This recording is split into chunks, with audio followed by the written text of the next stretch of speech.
Hi guys, welcome back to episode 2. My name's Will. Last time, if you remember, we coated the underside of the car. If you watched the episode, thank you very much for watching. I think half the views were in Nan. Thanks, Nan. This time, you know, we're going to crack on. The underside's coated now. We're going to get the lower arms back on. All the underside, all the footwork, brake lines, handbrake lines, lower arms, RTAs, the hubs, coilovers. So get all that back on today. Hopefully get the car back on the ground, and then we'll see what we'll do next. Hopefully get to do some cool stuff. You know, I've got the fire extinguisher here now, got some goodies, the rain light we can try and get in, but we'll see how it goes. So let's get the footwork back on.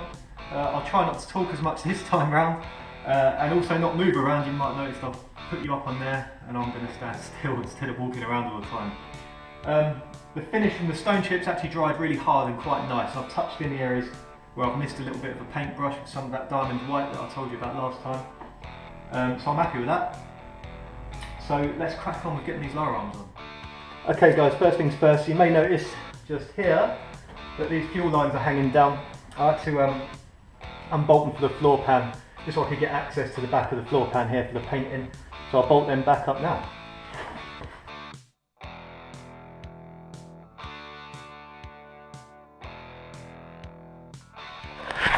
Unfortunately, these handbrake cables, I've seen better days. If you can see the outer sheathing is snapped and it's uncovered the inner cable. It's all intact at the moment. I'm going to have to stick with it, but just one for the future. Just keep an eye out for things like that. It's things that you'll want to replace later on. So let's crack on with getting these handbrake cables in.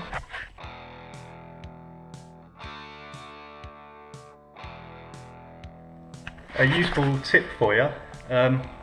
So where I've stone chipped the underside of the car, some of the threaded bolt holes have obviously got some paint in them, and it's a bit difficult to get a sort of normal flat-ended bolt, hopefully you can see that alright, into the hole and to get a bite on the thread.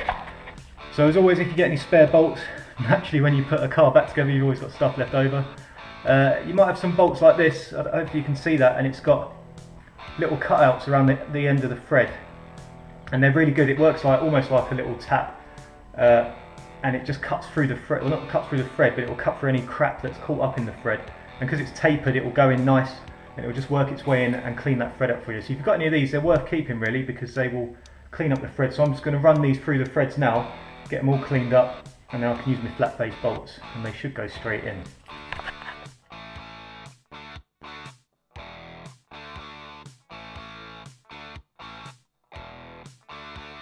Alright, that's the handbrake cables bolted back up. I'll show you the fuel tank. Alright, so hopefully behind me you can see the new fuel tank. Brand new, luckily I got it cheap off of one of the Honda forums. The old one was proper rotten, it was just in a nasty state. I've already swapped across the fuel level sender, the fuel pump and all the associated parts. So this baby should be good to go back on. Might be a bit tricky on my own, but we'll see how it goes. Okay, before we can bolt in the fuel tank, or at least fit it up, you've got to put in the retaining straps. Not really in great condition, you can see there's a lot of surface rust. But the rubber strapping's okay. The little shackle pieces are rotten but solid. So you know, they'll be okay for now, but I'll look to replace them in the future. So let's get these bolted up. One thing I always try and do whenever I'm putting stuff back together is just to put a bit of copper grease, just a light amount on the end of all the threads. It just makes things easier for the future really.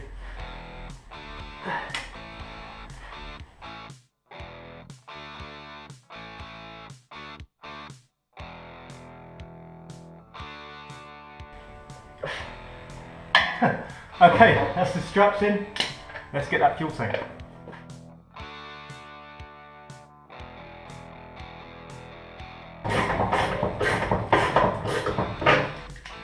One side.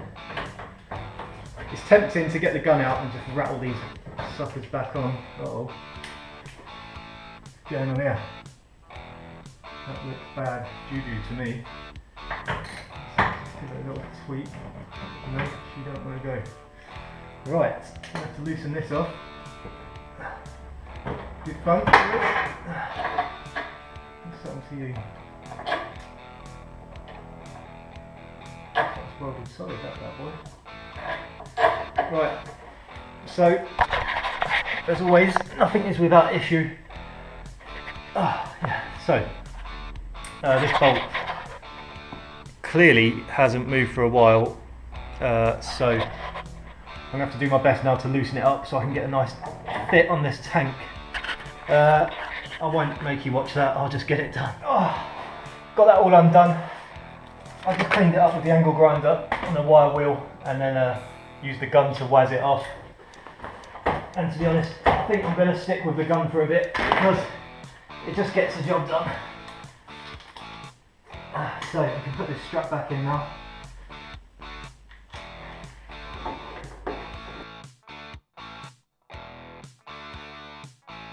Right, next on today's to-do list is to get the back end, the lower arms on the car. So I've got one here.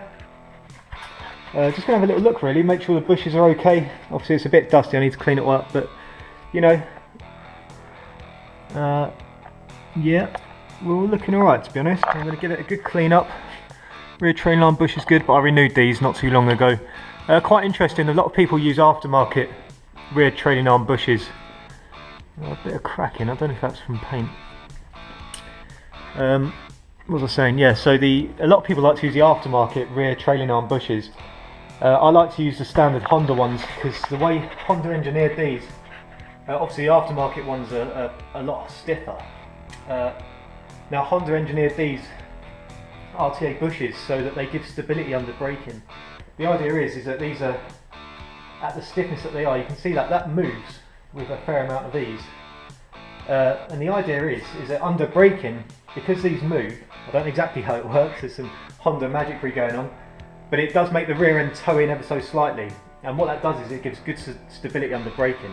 So from a racing point of view, and to be honest, if you're upgrading the bushes anyway, you're obviously looking to have some improvements. I can't see how using a stiffer rear trailing arm bush, which would obviously eliminate that slight toe in under braking, how that can be an improvement really. So I think it may be a bit of a gimmick, just another thing that people buy because it's a cheap and easy part to do. But a lot of people don't know that, and it's a very good thing. It's a good thing to know, because it saves you wasting money on aftermarket parts, and when you could replace it with a good Honda genuine part. I love Honda genuine parts. I think if you can replace it with a standard item and it's as good as if not better than anything else. So bear that in mind if you ever come to doing it on an EG chassis or on DC2s, maybe even on EKs or newer. Use Honda rear trailing arm bushes. Yeah, I mean, if there's an argument against why to use aftermarket bushes, then I'm all ears. I'd love to know. But that's what I've found out, and that's what I'm going to stick with for now. A while ago, and maybe it happens to a lot of people, the rear toe arm, the actual bolt in the chassis can snap. That happened to me, so I had to repair all that. But I did that a long time ago. So I'm going to clean this up, and then we'll get it back on the car. Back in a minute. Before my battery dies, I'll get this side on. Always good fun, this job. Time to work some muscles.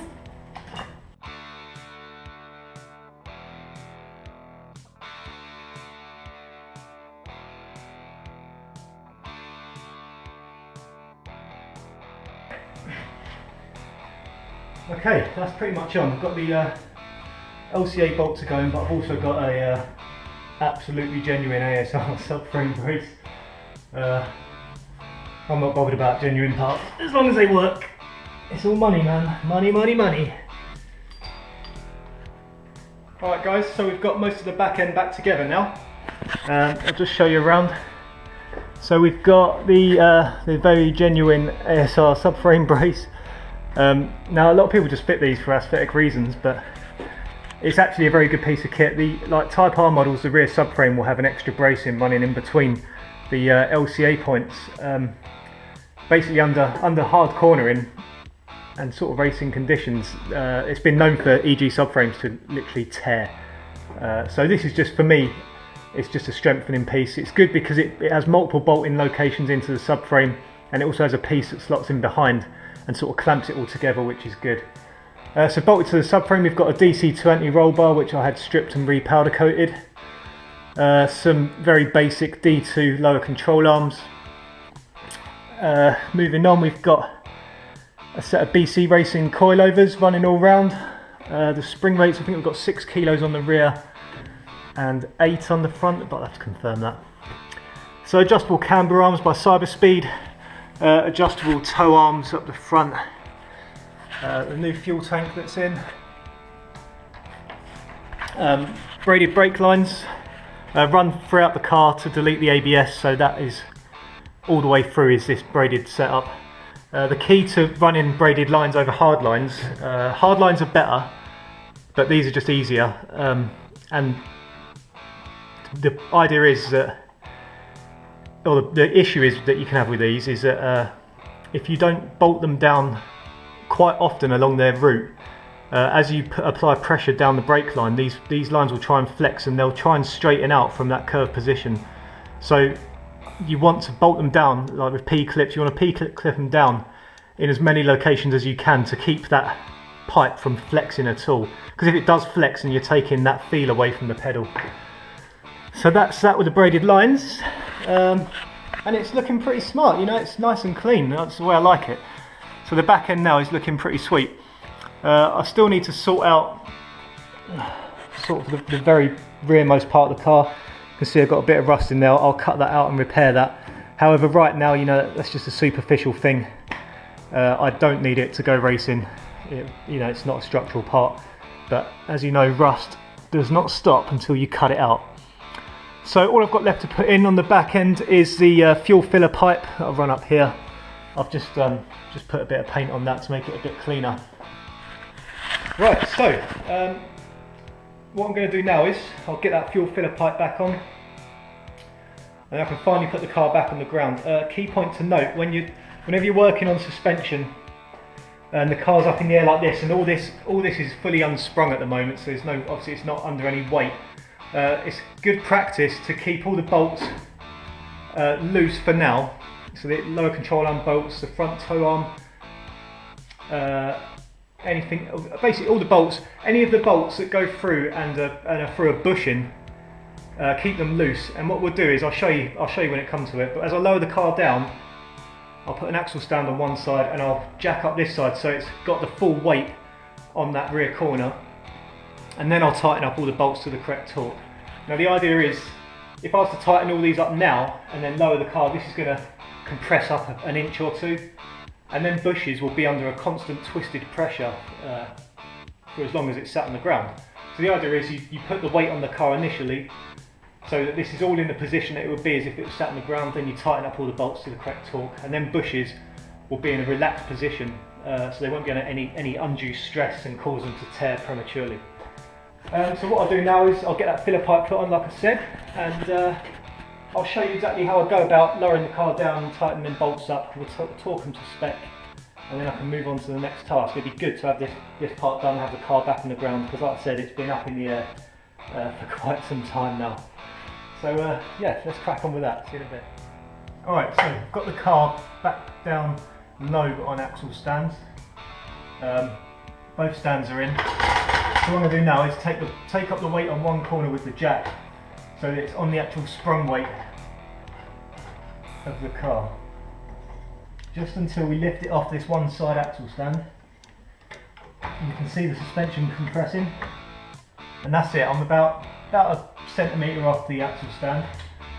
So now, looking at my book, I can see that the rear control arm to body, lower arm to body pivot bolt is 54 newton meters. So let's get this set.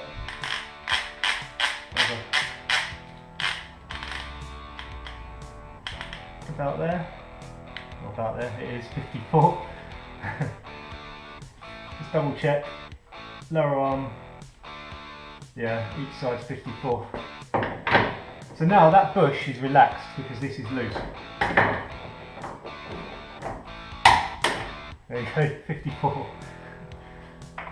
This one was already set, so it should be torqued. The shock absorber, so shock absorber to lower arm bolt, 54 as well.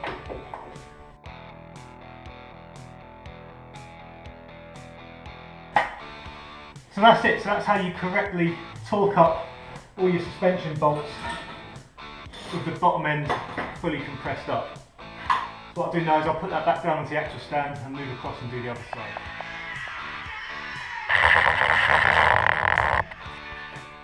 Alright guys, so that's the back end all back together. Still it's sat on axle stands, so there's no point really putting the wheels on until I get to bleed the brakes. So, next on my list, unfortunately it's another bit of a boring job. I'm going to sort out all this body filler, get it nice and smooth. Also down there. And what I'm going to do is, the plan is bolt some wrap, because I can't paint, as you can see when I painted the underside last time. Bought some wrap, and me and my mate, you'll meet him next time when he comes down in 2 weeks. We're going to basically, I've got a blue wrap and I'm sort of going to do a diagonal and just try and wrap the rear quarters and the rear end just as a temporary finish, because I'm not going to be able to get it painted before next month. Okay, so I've done a bit of sanding. I've got some more filler on the rear quarter. So what I'm going to do now is I've removed the passenger seat. Already done that. Sorry I didn't get any footage of that, but sure we'll now remove the passenger seat. So here we go, here's the office, looking a bit dusty and a bit worse for wear. Give it a little lickety split soon. But what I need to do is, part of the MSA regulations for the series, you have to remove steering lock. So I'm going to have a look at doing this now. Probably have to do a bit of Googling and see, but I do believe you just need to sort of drill something out and remove a spring to stop the lock coming through. You can also remove the pin that goes into the steering lock. I'd probably say that that's it in there, so I might just be able to drill that out. So what I'll do now, I'll have a look, see what's needed, and we'll get it done. Alright, so just done a little Google. I was right, what you need to do is drill out that little gold button at the bottom. It says to use a 3/8. I'm metric baby, so I'm going to guess 3/8 is about 10 mil. So this button here is the badger that we need to get rid of. I'm just going to go straight in with it.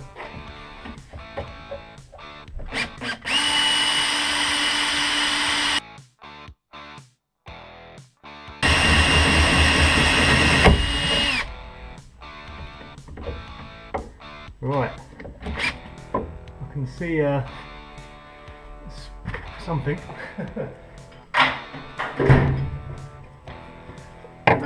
Just a case of prying this button off, or oh, there's the old spring. Looks like 3/8 is just a touch bigger than so we'll just see if the steering lock comes on. Looking good actually. Alright, simple as that then. Steering lock done.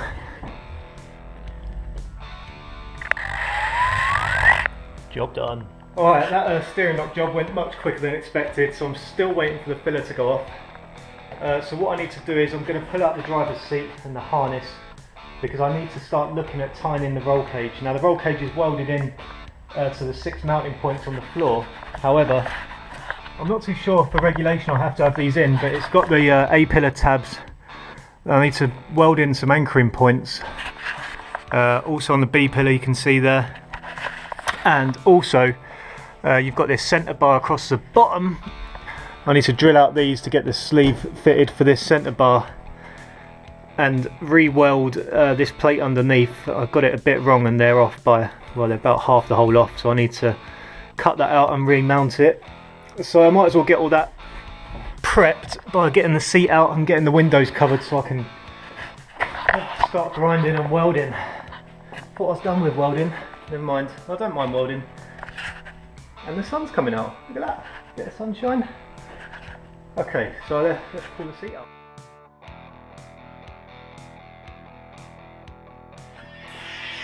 Okay, quickly before my battery dies, so taking the dash out, as you can see.